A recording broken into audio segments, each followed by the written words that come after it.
બીજી વાત કરવી છે કે ગામ ગમે કે આ જિંદગી તમારી છે, આ જીવતર તમારું છે, તમારી આરે આવેલું પાત્ર છે એ તમારું છે. જો બંધ બારણે તમે એને હૃદયના ભાવથી વાલ કરી શકતા હોય તો આ જગતના ચોકની અંદર વાલ કેમ ન કરી શકીએ આપણે? મારે બે વાત તમને કહેવી છે. એકનાથજીને ઓળખો છો? સંત એકનાથજીને ક્યાંક વાર્તાઓની અંદર વાંચ્યા હશે. એકનાથજી કેવા હતા?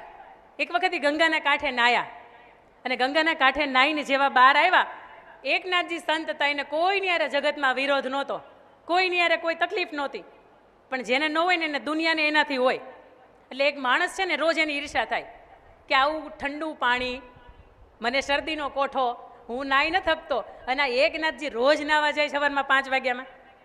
આપણે બાજુના રૂમવાળા હશે ને એને આપણાથી આ વાતનો વિરોધ હશે કે 5 વાગે જાઓ ને સાંજે નાવું, આખો દિવસમાં 2 વાગ્યાથી ઘાટ ખુલ્લો જ હોય, 5 વાગે હું ઉઠીને જતા હશો?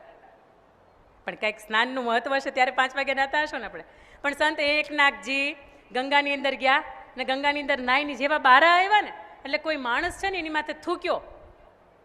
એ જગ્યાએ આપણે હોય શું હાલત થાય? એની હાથ પેઢીના નામ એ ભૂલી ગયો હોય ને, યાદ આવી જાય એને એની સેકન્ડની અંદર. પણ સંત એકનાથજી હતા. પોતે પાછા ગંગાની અંદર ગયા, પાછા ડૂબકી ખાઈ આવ્યા ને પાછા બહાર આવ્યા.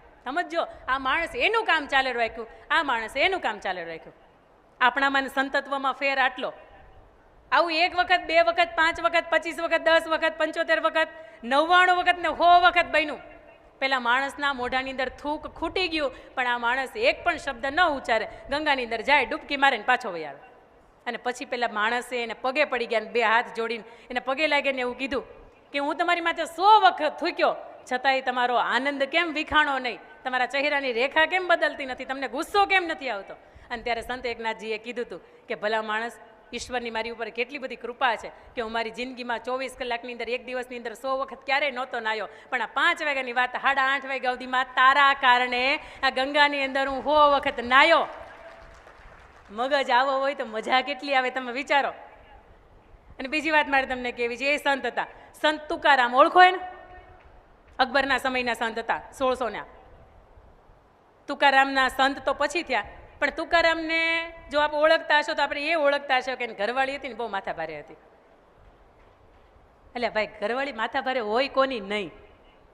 અહીંયા બેઠેલા ઘણા દાદા છે ને દાંત કાઢે છે એટલે સમજાય. તમે કયો નહીં તો સમજાય, ચોપડીમાં વાંચે તો સમજાય, પણ તમારી ખોપરીમાં સમજાય. એના પત્ની છે ને કેવા હતા? તુકારામ ભજનના, કીર્તનના, સત્સંગના મંડળીના કાર્યક્રમો કરે. એક વખત આખી રાત એક ગામની